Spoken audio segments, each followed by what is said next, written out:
is that we aspire to embrace and practice complete ownership. This means putting aside our egos, looking for work, taking responsibility for every aspect of the team and of the mission, taking absolute responsibility for the outcome, whether it's good or bad, and asking ourselves, did I do everything in my power to achieve the best possible outcome? Is simply reflecting on yourself first. And as hard as you possibly can be on yourself. That to me, I did not do enough of when I was younger, and even as I got middle aged and whatnot, I didn't reflect on my own faults and my own problems first hard enough. Because I think you need to overdo it on yourself first before we go outward. Um, that way, if you're harder on yourself, there's going to be a lot less chances of mistakes. And then if the mistakes do happen, they're probably going to be a lot less.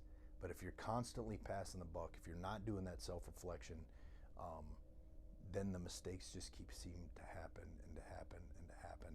And this way, if you look hard at yourself, do I have everything covered? Do I need anything from my superiors? Do I have everything given to my subordinates? And if you can answer that at the end of the night, you're good to go. And I wish I would have learned this when I was 18 years old instead of learning it at 47 or 48 years old, was when something is screwed up, you've got to address yourself 100% first. Look at yourself and be like, okay, is it really everybody else's fault or my fault? And assess, okay, what did I screw up first? Always look at yourself first, because 99% of the time, it's most likely all you. Now, if you weren't given enough information or you were told a wrong location to be or time or whatever, yes, those things come up. But then you got to go back to yourself again and be like, did I reconfirm the time? Did I reconfirm the location? Did I relook at the itinerary to double check to see if there was any conflicts? So yeah, they might have told you the wrong time, but did you reconfirm to double check those things? Because redundancy always, is always a good thing. So always do a self-assessment, and yes, it hurts, man. It hurts to admit that you screwed something up and that but I'm telling you, in the long run, if you can immediately address it and be like, dude, this one's on me. I screwed up. I thought you said 2,100 hours and you meant 2,200 hours or whatever the case may be. That is the point to where if you soak it up right away, it hurts a lot less than if you try to prolong it and to pass the buck and to say, well, Joe wasn't on his post and I asked him and he said it was at 8 and whatever. Just soak it up, address it. You can beat me up later, but let's finish the mission and then we'll correct what needs to be corrected. An old adage I like to use, especially in building clearing, is look for work. And that just simplifies, meaning if there's anything I might be missing or I can add to, I'm going to do that. So whether it's making sure the car's parked in a good spot so he can come out and get in and so we can get back to the office and get him back to work in his office, or it might be security related. If there's a large group of people, always be looking for an aspect or a way of making things more efficient, things safer, and simpler for the client. Management styles and leadership styles. And the one I always appreciated is if I screwed up and my leader addresses my screw up and says, okay, is that there's no beating up of that person right away. We're not going to ask him why he did it. We're not going to ask him, that was dumb and that's going to cause this, that's going to cause that. We can do all that stuff in a hot wash. But I would say at first what we need to do is we need to remedy that problem immediately. So if a car got towed, okay, what are we going to do for backup? We're going to have to call an Uber, whatever. Doesn't matter. But we're not going to beat anybody up on scene at the time thereof. Get the problem corrected, and then during our hot wash, be like, all right, dude, now you beat up. That was really stupid. We need to correct that. What did I do as a leader? Did I do anything incorrect? Did I not tell you where that needed to be parked or where those keys needed to be kept or whatever? And if they acknowledge, no, you told me, it's completely my screw up. Okay, you realize what you did, you realize what that could have done, we're going to move on, right? And then it's over. It's done. Now, if he does it again, then we might have to do some remediation or move them on to a different spot. That's, you know, that's life. But the key is that attack the problem right away, correct the problem, make sure that the client doesn't realize that that everything is running seamless, and we can do the beat up part later. Because I know that if they know that I want to be diligent, they're not going to be burdened with it again. If I do some redundancy, be like, are you sure we mean at 08, right? Is that correct? Yep, good to go. We know that those checks and balances are always going to go back and forth, and that keeps us both honest. That keeps us both, you know, up to date, and it lessens the chances for there to be a screw up.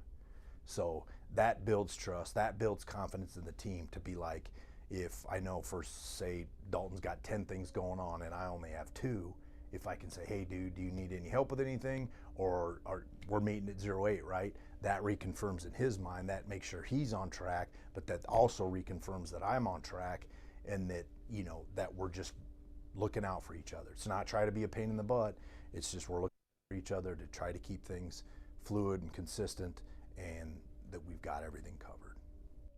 Again, the more critical you can be of yourself, and the more you can look back at a problem or a scenario, and to be like, okay,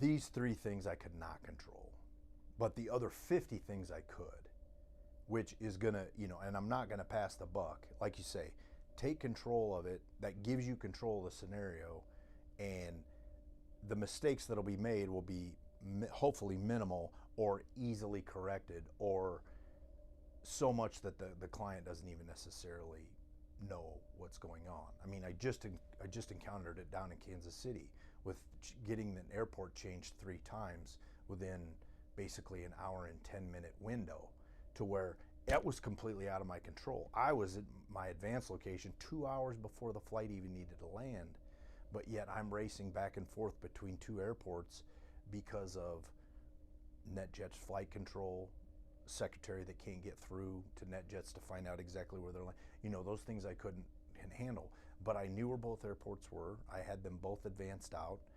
I knew exactly the quickest and easiest way to get in and out of there. So I mitigated things, and luckily the client had no idea that I'd been driving between 2 airports over the last 35 minutes in a rainstorm, you know, during rush hour traffic. So that helps that I had that extra time to check everything out, to know the ins and outs of where everything went. But yeah, I didn't have control of what the secretary could get a hold of, or what NetJets, if they knew where the flight was going to land or whatever. So yeah, I took ownership of it, or I took, you know, control of it, and therefore it just helped mitigate the catastrophe, basically. I have to say, first and foremost would be obviously safety or embarrassment of the client. Those 2 things you just we can't afford. And safety, meaning the entire scope of safety, whether that be slip, trip, fall, or car accident. I mean, we always want to think it's the kidnapping attempt, or, you know, Mexico City stuff, but realistically, it's the more realistic, you know, we didn't survey a route smooth enough, and, you know, the stairs are treacherous, or it's in a hallway that's less conducive, or something of that nature. Or we've had it before where we only check one way into a certain restaurant, a certain route to a restaurant, and then come the day of the event, that street is closed for construction. You know, they closed it overnight. Just knowing that we need to be able to mitigate all those things as possible, make sure that our advance work's done properly, make sure that we have alternative routes set up properly. The key is that you try to have everything, all your T's crossed and I's dotted, as best you possibly can. So we mitigate that embarrassment for the client or safety of the client. If you can try to foresee an issue or a problem or a concern, if you can address it beforehand, or at least have it in mind, so that if something were to arise, you'd be able to respond to it. Through my just interaction with them, and showing that, you know, I'm there for them, that I'm going to be responsible for anything that might come up that they might need, and then just trying to think ahead of what they might need. If there was any, if we have any events coming up where they might need, transportation facilitated, or understanding what the venue might encounter, what different things we might encounter at an individual venue. Just making sure that I own up to make sure that I make their job as easy as possible, so they don't have to think about anything other than what the task at hand, what they're dealing with the task at hand. So you always have to be trying to think of, what can I do to make it easier or safer or more efficient for that client, so they can only need to worry about their job and what they're responsible for. They don't have to think about any other aspects of, how am I going to get there? Where do I need to park? What do I need to do? I just try to make sure that they can keep their mind on their business and their business only.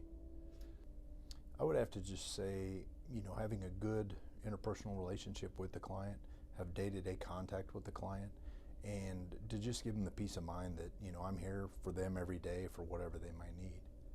Also, if something does go wrong, to try to ensure that the client doesn't see that it did. Absorb it, correct it, fix it on the fly, and move on, which happens probably more often than not. And as long as the client can't see that there was an issue and you resolved it internally or however it needed to be fixed, and that the interaction with the client was seamless, hey, that's a win as far as I'm concerned. And the key of just being able to adapt and overcome in those scenarios, that's the key. I mean, there's going to be stuff that we can't control. That's just part of it, unfortunately. You can minimize or mitigate or even eliminate probably 98% of everything, but there's always that 2% to where you're going to get hammered, where they're changing airports on you, changing landing times, changing takeoff times, those things, and you just need to be able to adapt to that as best as possible, and try to make sure that the client doesn't even realize it, or if they do, it's to as minimal as possible.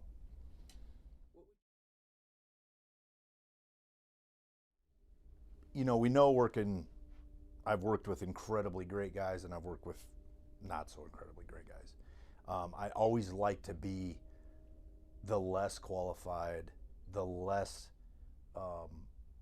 physically imposing, the not as in good a shape, not as a good a shot. I like to always work with guys that are way better than me, because that's only going to make me better. That's going to make me better through appearance, through producing, the product, whatever we need to do. I always like to work with guys that were better than I was.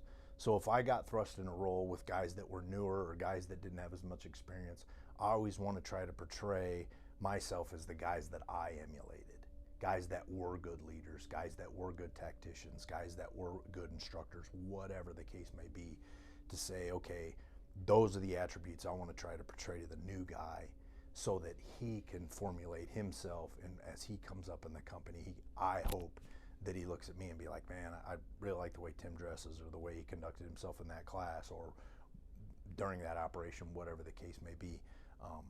I always want to make sure that we pass on those little small attributes that actually add up over your career.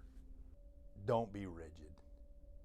Don't be so rigid, especially if anyone's coming from a law enforcement military background, to where everything is set out. Your day-to-day regime is pretty much set out in stone of what you're responsible for, what you have to do, and it's very good to learn that and to understand that. But when you start getting into the private sector and start dealing with families and clients and all different types of things, yes, that's a good start and a good basis. But the key is you're going to have to be able to change stuff on the fly, adjust stuff on the fly, and don't get upset with it. Don't let it get your blood pressure up. Don't let it get your heart rate up. Just roll with it and move with it and be like, okay, cool. They wanted to go here instead of there. We did the advance on that restaurant or whatever, and now they're not even going to go to it. And it took me 4 hours to get that squared away, and we're going to change it on the fly. No sweat. We can do that. We can do that just as easy. Don't get worked up on the little things. Don't sweat the small stuff. Along with the old adage of look for work, the next one that I love to say is calmness is contagious. And if you look like you're under control and that you're not under stress, and that your vehicle or the venue room that you're in is this bastion of security or calmness, then that's going to translate to the client much better, and he's going to feel more at ease with you, and that in turn lowers the stress level, and it just makes the whole operation move a lot smoother.